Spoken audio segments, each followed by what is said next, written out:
All right. We're looking at section 6.2 on page 161. We're going to be talking about a new number. It's a number you probably have never heard of before. It's called E. Okay? Everybody's heard of pi. Pi is the most well-known irrational number. Pi is 3.14159266535. Goes on forever. Never repeats, never ends. Yeah, you saw me cheat by looking up there, right? Okay, so natural base of E, this is also an irrational number. And this irrational number, it goes on forever, it never repeats itself, and it never ends. So the natural base E is equivalent to this. Let's talk about where you can find it on your calculator. So go to your calculator. And if you just want to know the value of E, do you see E right here above the division symbol? So go ahead and push second divide to get to E, and then just push enter. And there's the approximation for E. If you wanted to raise E to a power, see how E is right here, raised to a power, E to the second, E to the third, etc.? So we're going to have to push second natural log. ln means natural log. And we get to this, and now we can do like E squared. All right? If I wanted to edit this, I could go to second entry. I can go up here and I could change it. I can do E cubed, etc. All right, so that's where E is located on the calculator. Where E comes from, it actually comes from a mathematician by the name of Euler. Here's how his name is spelled, Euler. And in fact, sometimes E is called Euler's number. And that's because he did so much work in discussing, he wrote so many journal entries, and he consulted with other mathematicians about this important number, E.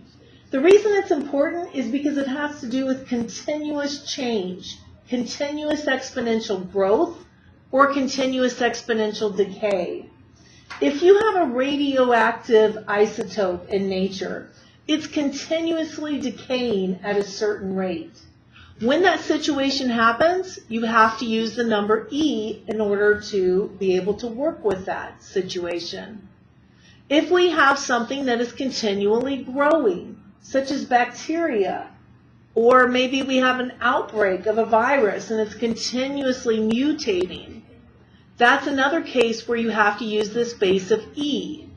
So it's called the natural base E because it's so many times it occurs in nature, where things are continuously growing, continuously decaying. The value of it is 1 plus 1 over x to the x as x approaches infinity. So what does that mean about x? It is a what? What type of number? Very small, very large? Large. Very large. In fact, infinitely large. If I want to see this, let's all do this. We're going to plug in a really large number for x. So let's say I do parentheses 1 plus 1 divided by, let's just use 100. And then raised to the 100. See how that's pretty close to E? But E is 2.718, 28, etc. That's close, but it's not really that close. So push second enter, or go up here and grab this, because we want to edit it. So I'm going to go ahead and get that back. And I'm going to make my value larger. So instead of making x 100, I'm going to make it 99,999. I'm going to insert. Look, guys, second delete, and now I can insert 9, 9, and then I'm going to arrow over to get out of it. 999 raised to the 99999. So I'm letting x be even larger still.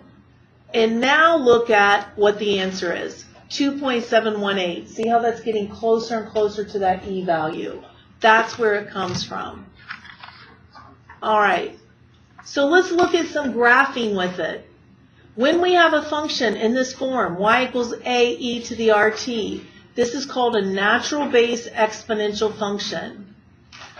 A is positive, r is positive, then the function is going to be exponential growth. A is positive, but r is negative, the function is going to be exponential decay. So here we have exponential growth. Here the exponent is negative, so we have exponential decay. With using our transformations, what happens when we replace x with negative x? It's a reflection over what? Y-axis, right? Can you see how this is a reflection over the y-axis of that one? All right, so that should make sense as well. Notice the key points here. Key points, 0, 1, 1 base. Key points would have been 0, 1, 1 base, but this was to the negative x, and so that changed this. So that changed that y value. And the way that it changed it was this. If I plug in 1 for x, we get 1 and then 1 over e. Can you see how if I plug in 1 for x, I get e to the negative 1, which is 1 over e? So that's what this value is here, 1 over e. All right, let's look at some graphing now.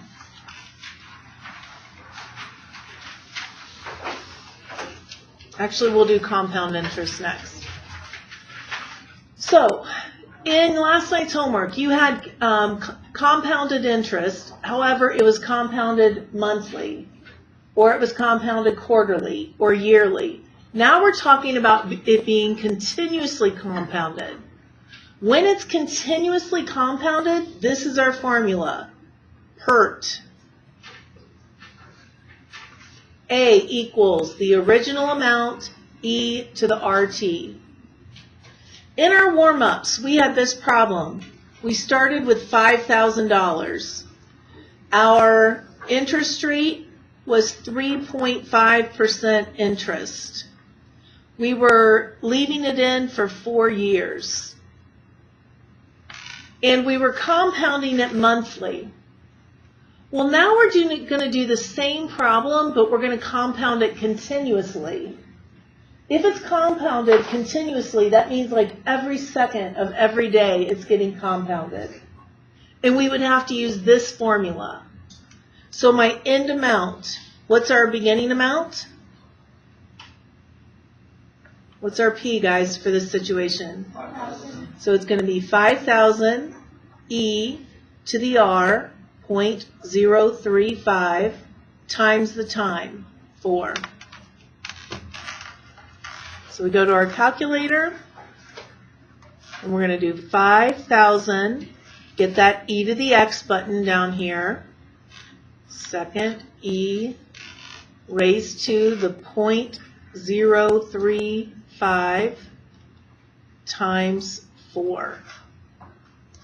And this is our answer. Oops, I accidentally put in a negative.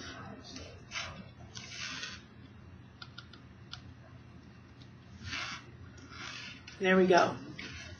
So our end amount then is going to be $5,751.37.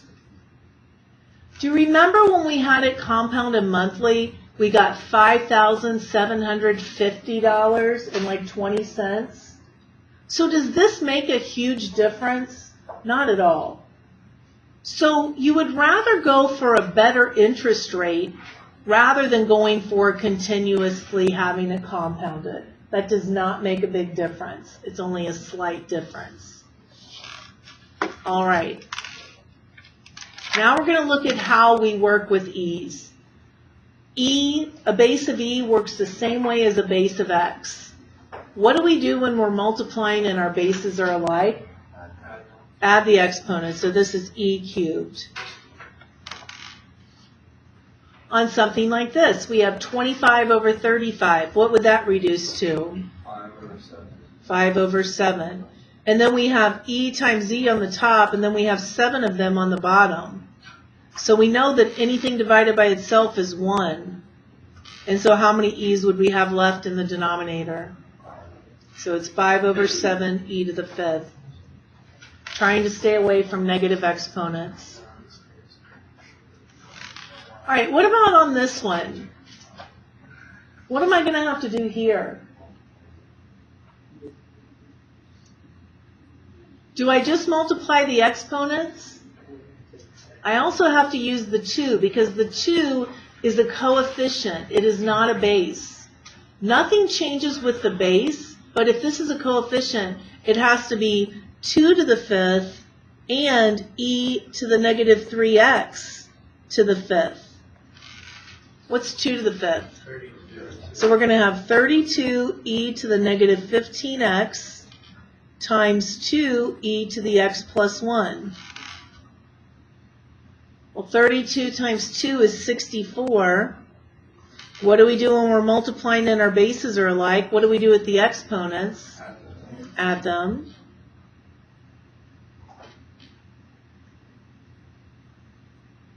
So we could write our answer like this. Think about this, though. Instead of writing it like this, let's say that you had to write this without negative exponents. This would be equivalent to 64e to the negative 14x times e to the first. Why would this be equivalent?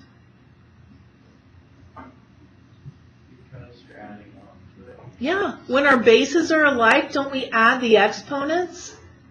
So if I had to rewrite this with no negative exponents, how would it go? Right, 64e and then over what? E to the 14x. That would be an even better way of writing it.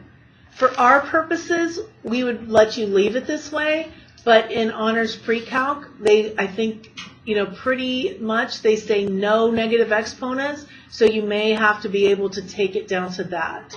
So it's just a matter of realizing that if we have e to the negative 14x plus 1, that would mean the bases were alike and we were adding the exponents.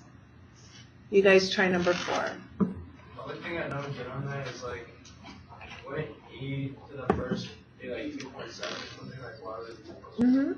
Yeah, it is, but that's still the case here. This means e to the negative 14 times whatever x is, and then times e to the first, which is 2.7. It means the same thing.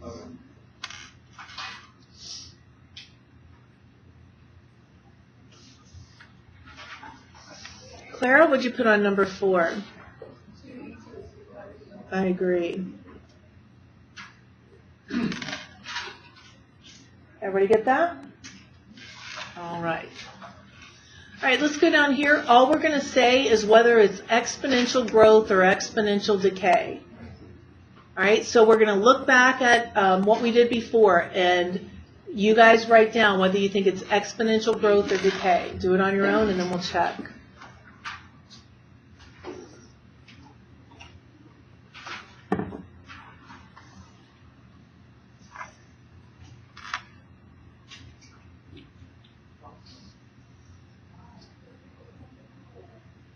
Keegan, what'd you say for number 5?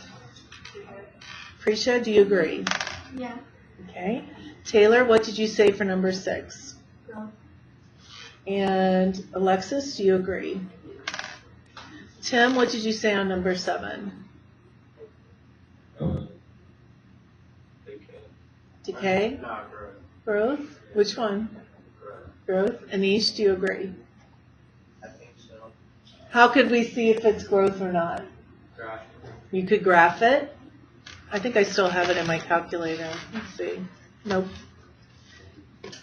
We'll go ahead and graph it because there's some confusion about it.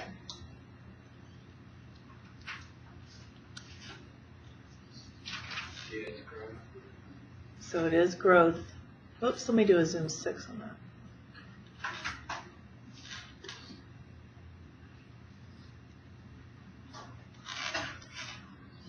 Yeah, that's the way it looks. It's growth, but it's very slow growth, isn't it? But it's still going to be growth. Now, Using the rules that we learned on the other page, why is it growth? Yeah, the exponent is positive, right? If that exponent is positive, it's going to be growth. Okay, what about number 8? Katie? Okay. And do you agree, Morgan? Yeah. You are correct. And that's because we have that negative exponent. Guys, what does a negative exponent do? If we replace x with negative x, what does it do? It reflects it over what? The y-axis, so it turns it into decay. Okay, let's keep going here. Okay, so now we're going to look at some graphing. We're just going to do these two. I'm going to do these with you. It says to use a table of values or a graphing calculator to graph the function, then identify the domain and range. We're going to do this the same way we graphed the other ones. We're going to find key points. Our key points are normally 0, 1, and 1 base. But now we're going to apply transformations. If I replace x with x plus 3, what does it do to our point, to our graph? Shifts it to what? Not the right, the what? Left. This is going to shift us to the left 3. If I have a 2 in front of a function, what is that going to do? It's going to be a vertical stretch by a factor of 2, right? So that's vertical stretch. So now I'm going to change these points. So this point has to get shifted to the left 3. This point has to be stretched by 2 because it's a vertical stretch. This point has to go to the left 3. And this point has to be a vertical stretch by 2. So I'm going to make it 2e. Those would now be my key points. All right, so now I'm going to graph those. So I've got -3, 2. And 2e is about 2.7. So 2 times 2.7 is 5.4. So I'm going to be at -2 and then 5.4. So we're going to be going like this. Oh, also, guys, our asymptote is going to be at y equals 0, and that's not going to change. Because if I go to the left 3, it's still going to be y equals 0. I stretch it by 2. 0 times 2 is still y equals 0. So it's going to look like this. Okay? Now, let's say I'm taking the test. I'm not real sure about what I just did. I'm going to put it in. 2e to the x plus 3. I'm going to look at my table of values. And so my table of values, I should see the point -3, 2. That's good. And then this is -2 and about 5.4. And see how that point's there too. All right, makes sense how you can check it. All right, let's do the same thing here. Key points are normally 0, 1, 1 base. Let's see what's happening though. When we put a negative in front, what is that going to do? A reflection over what? X-axis, right? If I reflect over the x-axis, that means that my y's are getting multiplied by -1. Then what is this going to do to it? Up 5. So my y's get multiplied by -1, and then they're also going to go up 5. So write those new key points then.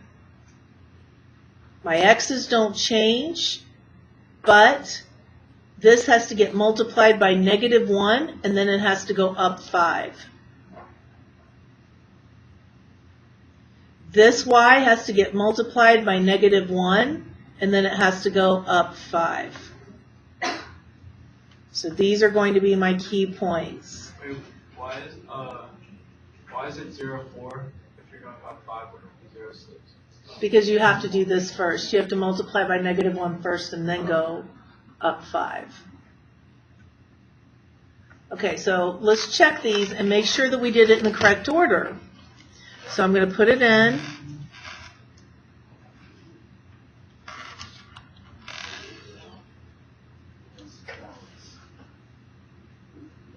So see how we see this 0.04? So Tim, remember how you were saying, why don't you go up 5 first and then reflect it? Well, that would mean I would be seeing the point, if I went up 5, I'd go to 6 and then reflect -6. I'd be seeing the 0.06 and I don't. So does that make sense? Plus we have to follow our order of operations. Wouldn't you do this first and then that?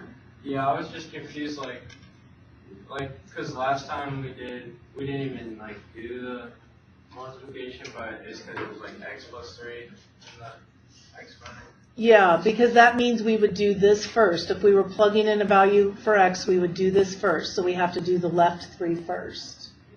Okay. So we've got our key points. We're going to plot them, 0, 4. And then 1, and this is negative 2.7 plus 5 would be 2.3. Now look at this, guys. Normally our asymptote is at y equals 0. But I have to reflect over the x-axis and shift up 5. So if I shift up 5, where's the new asymptote going to be? Y equals 5. So I have to put that in there. And it's going to look like this.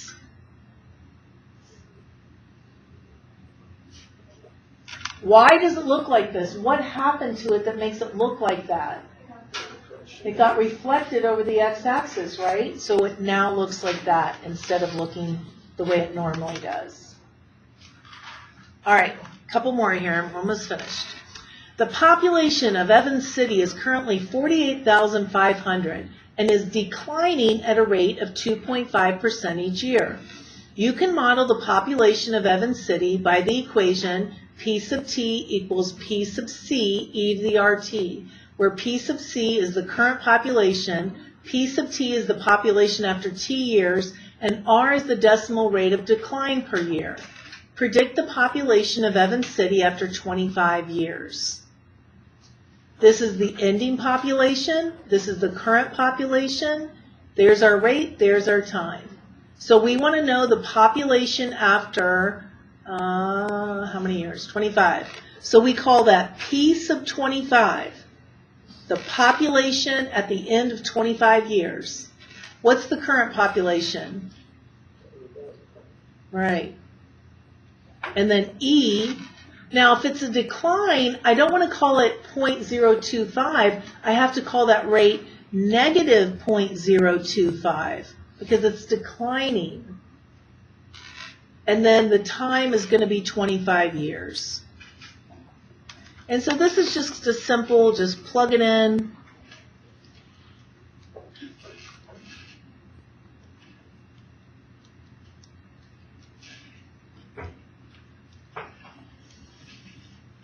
Okay, and so then we want to round it to the nearest person, so 25,960 people is what we would expect to have. What if this answer was bigger than the one that we began with? You did something wrong, right? Because you're supposed to be declining, not increasing. All right, last one. Your parents will need $25,000 in 10 years to pay for your brother's college tuition. They can invest in an account with an interest rate of 9.8%. I wish that was out there. That compounds continuously. How much should your parents invest today in order to have your brother's full tuition available in 10 years? Well, we have to think, what's our formula for continuous compounding? You remember it? PERT. So A equals PE to the RT. A is our ending amount. How much do we want to end with?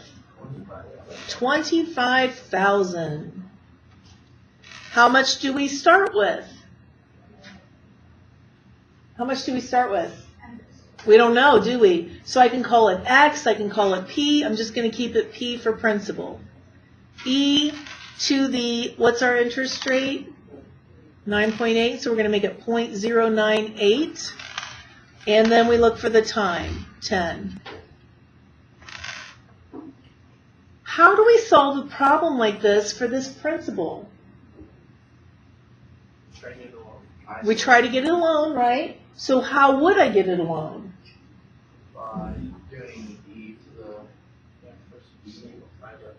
Okay, I could simplify that and then divide 25,000 by that value, right?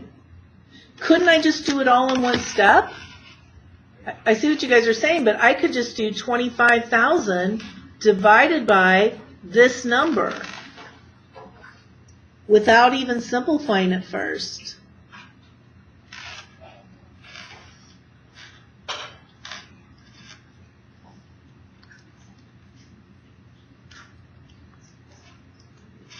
And it's $9,382.78.